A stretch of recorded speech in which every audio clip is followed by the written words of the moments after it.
It's the morning of our last full day on the Seabourn venture, and overnight we passed the sheltering effect of Cape Horn and found our way into the Beagle Channel, where we picked up a local pilot who would help guide us into Ushuaia.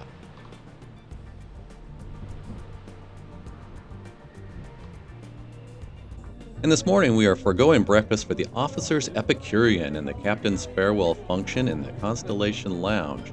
This event had been scheduled for yesterday. However, with the rough seas and about half the guests feeling crappy, it was moved to a brunch event today. Especially drinks and small bites were all around as we navigated through the Beagle Channel. Wildlife that we could see, and you cannot, are the very small Magellanic penguins and loads of those blue-eyed shags that blanketed the shoreline to the ship's starboard. Look close. Sometimes you can get lucky and see the beautiful black and white shaded dusky dolphins along this stretch, but none came out to greet the venture this morning. As part of the captain's farewell, we had the opportunity to recognize and appreciate the teams that made this expedition so special. The venture holds a raffle to raise money for the Crew Welfare Fund, which provides a little additional funding for shipboard accoutrement, games, and the like, since most of the team is probably less than 2 hours every 2 weeks to get off the ship. Now, you may ask why, on an expedition which costs a third to a half of the annual average U.S. income, and which includes full gratuities in the fare price, why the line wouldn't have the ability to cover a great number of creature comforts for their crew who are the face of the company and do a great job at that? And it would be a fair question, and I do not have a good answer for you. But if you did buy a raffle ticket, you could win this nautical chart of our voyage these past 12 days. And that brings up a word on to tip or not to tip on air quotes now, all-inclusive cruises in general. I tend to take this approach. In general, for standard service, and note the standard is really high on ultra-luxury cruises, we do not tip. But when crew go above and beyond that expected level of service, I seek them out on the last day with a discreet envelope to personally thank them. Well, it's noon hour again, and Kriller Instinct had one of our most dominant performances in the last trivia of the trip, and we secured the Seabourn Penguin. What a great team we had, and I wish we could travel together again and soon.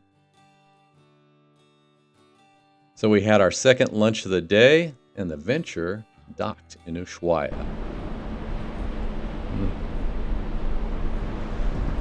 Seagulls are happy we're here. So something different from our Antarctic expedition is we actually get to go ashore to a town. It's forever? So we're walking off our sea legs along the promenade of Antarctic explorers.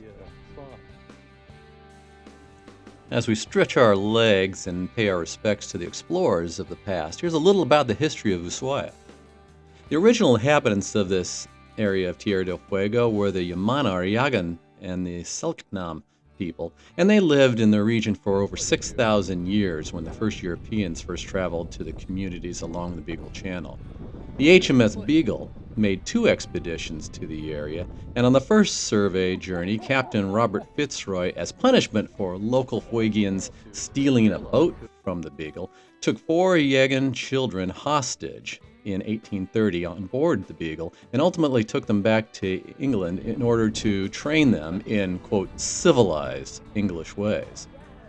Unfortunately, one of the children died of smallpox when they were in England. And when the Beagle returned in 1833, Charles Darwin was on board as the ship naturalist, along with the 3 surviving Yagan people, one of whom had been given the name of Jemmy Button, who was then deposited back in Tierra del Fuego with the expectation that he would, quote-unquote, civilize the rest of the peoples as a native missionary. Shockingly, this did not work out, and Jemmy Button was thought to have led a massacre of Christian missionaries in 1860.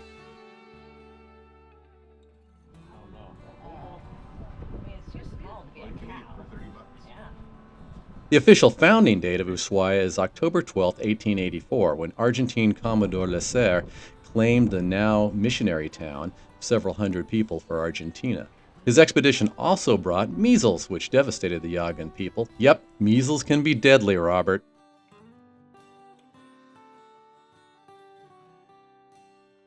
So what do you do with a new city at the end of the world?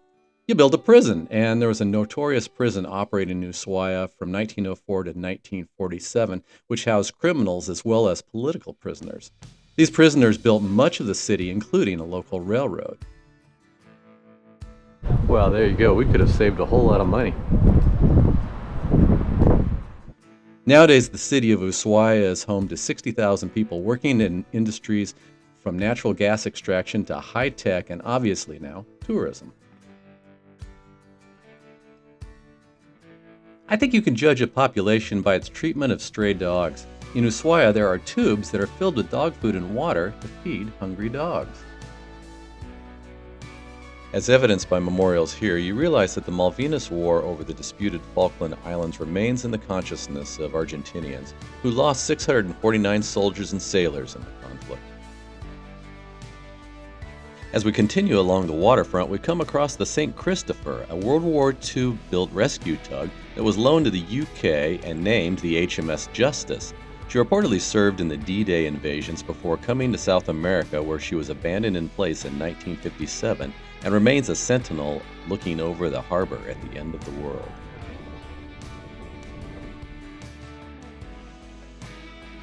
On our walk back to the Venture, we passed the mega yacht Octopus. She was originally built for Microsoft co-founder Paul Allen in 2003, and while he was still alive, he loaned the ship out for various research and even rescue operations. The yacht was sold in 2021 to Swedish pharma billionaire Roger Samuelsson. According to yachtcharterfleet.com, she can be chartered with her crew of 45 for $2.2 million a week, plus expenses, of course. You in? And all sorts of modern adaptations. However, before dinner tonight, we are treated to Bob Egglestaff's lecture In the Wake of Shackleton. So it's 800 miles from Elephant Island to South Georgia in a 22-foot sail-powered boat. You in? Our last dinner on board was excellent. We spent the last of the onboard credit on a wonderful Napa Valley Cabernet, enjoyed Chateaubriand, and finished the night with a painted Ushuaia dusk as Dan played the tunes.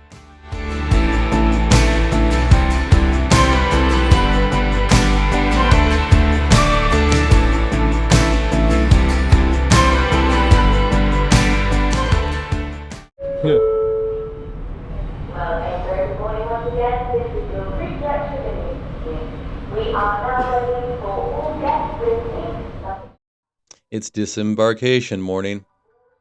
So our schedule this morning is to be out of the room by 8 a.m., and our group would be leaving the ship to a coach at 10 a.m. The bus would take us into Ushuaia, where we'd have until 12:15 to explore and get a little lunch. And Seabourn did provide a $25 credit for lunch in town. We were on the second of two charter flights to EZE, the International Airport for Buenos Aires, which would land a little after 6 p.m., which would give us a little less than 3 hours to get our bags, check them with Delta, and get through security. More on that later.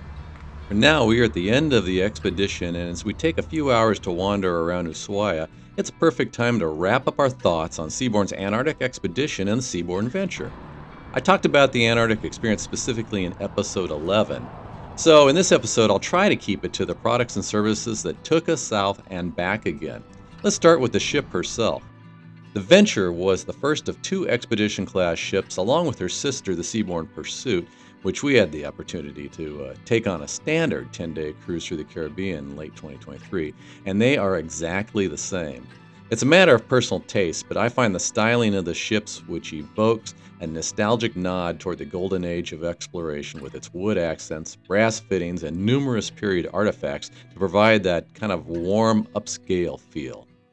These spaces make for a wonderful place to catch up on reading, maybe a little work from home, and have a conversation with old and new friends alike. For the size of the ship, there is a surprisingly roomy and well-equipped gym, a motion studio spa area, and a sauna with a view. Outdoor deck space is beautiful, particularly if the weather allows for the forward deck to be open for wildlife and scenic cruising. The pool, at least on this cruise, was lightly used for obvious reasons, but there are two very nice hot tubs on the pool deck on deck 5, and two rarely utilized hot tubs with a commanding view outside the club on deck 9, which were great for whale watching. The Discovery Center easily accommodated all guests for lectures as well as entertainment, and the seating was very comfortable and spacious. It's tough to choose a favorite space on the venture. We love the Constellation Lounge for its commanding views, Seabourn Square as the perfect personal coffee house, and love the feel of the Expedition Lounge, which had the dark feel of a 1920s-style explorers club. Talking a little bit about food and beverage. Well, the food quality and selection for this relatively small ship were excellent. Of the 39 meal opportunities we had, I only remember one which was poor, and it was a soggy version of fish and chips for lunch on British Day, and a meh entry for dinner, which was a relatively bland take on beef bourguignon. Highlights were the chef's dinner on the second night out, excellent fish dishes throughout, sushi in the club, which always was bright and fresh tasting even after 10 days into our journey, and caviar at our beck and call, and of course the desserts, namely the ever-changing souffle of the day. The bar program remains strong in comparison to the chief rival cruise line we have sailed recently, although we did notice that the complimentary top-shelf offerings we saw on the Pursuit in 2023 were skinnied down a bit, but the selection remained top quality. Complimentary wine selection also was strong, and we also found that the wine for purchase selections were excellent and pricing fair as compared to a standard U.S. restaurant. And you know what? You have to use those onboard credits somehow. Talking about cabin space in the suite, the layout remains, in our opinion, a cut above for Seabourn in this all-balcony ship. We like this double sink, the separate shower and tub, and the high-end bath gels and soaps. With the walk-in closet and additional dresser space in front of the bed, there's more than enough storage, but the best perk of these suites on the Venture and Pursuit is the in-suite drying closet. Believe me, a toasty set of long johns before I walk in blowing snow is a real luxury. Our criticism of the cabin design, and it's by far the creakiest, squeakiest cabin we have ever stayed in, except for her sister ship, the Pursuit, which also creaked so much that we had to jam our room card holder in the ceiling at one point.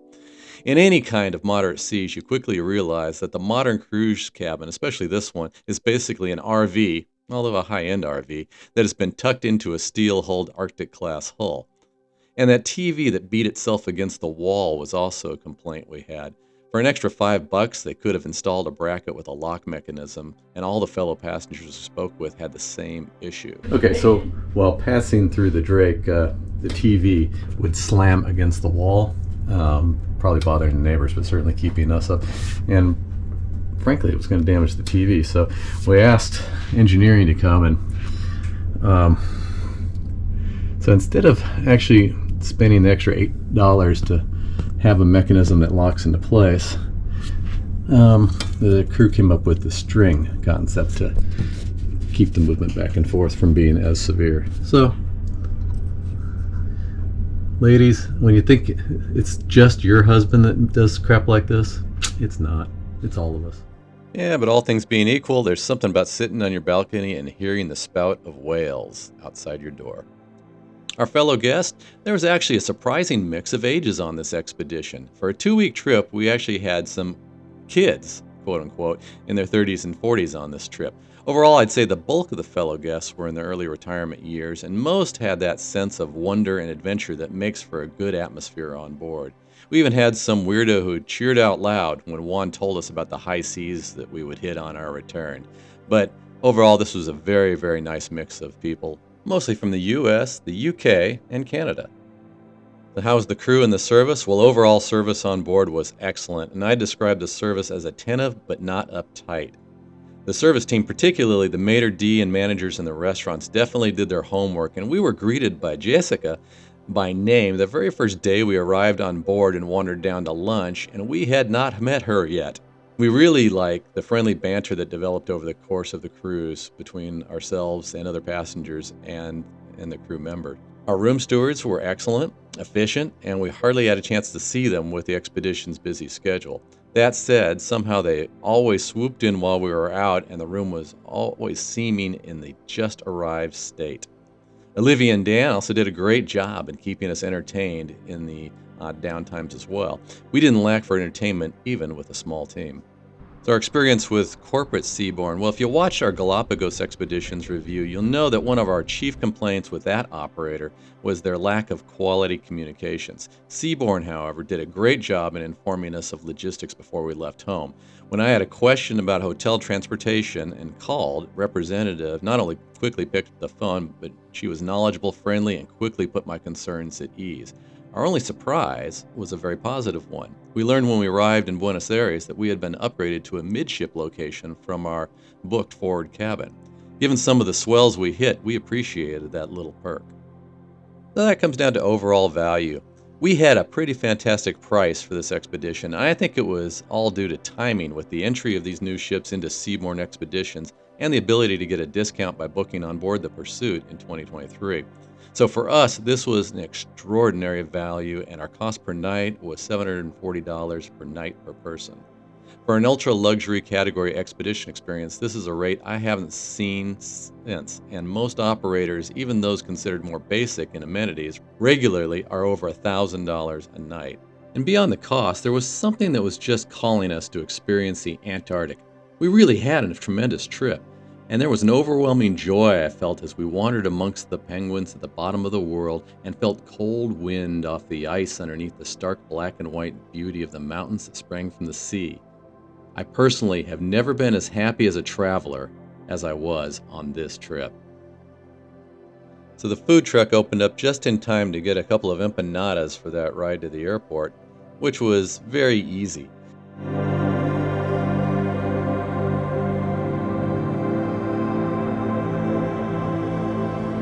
The Ushuaia airport is small, easily navigated, and our bags had been checked in by Seabourn all the way to the plane.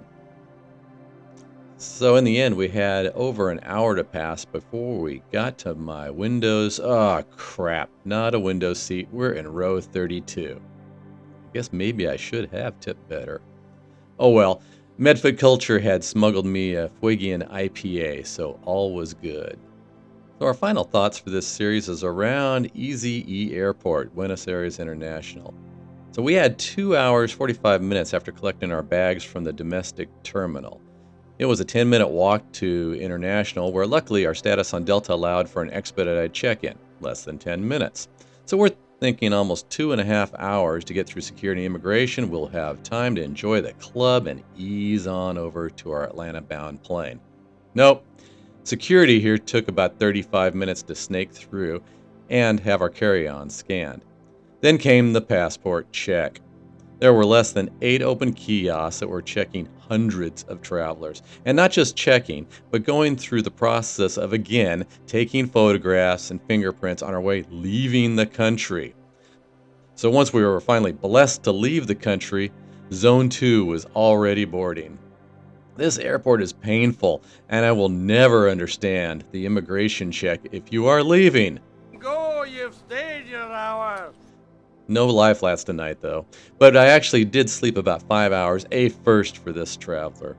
Well, we're back on the ground in Atlanta. We bid our goodbyes to MedFit Culture, and we will go get ready for our next adventure, and we hope to see you then. Bye, everybody.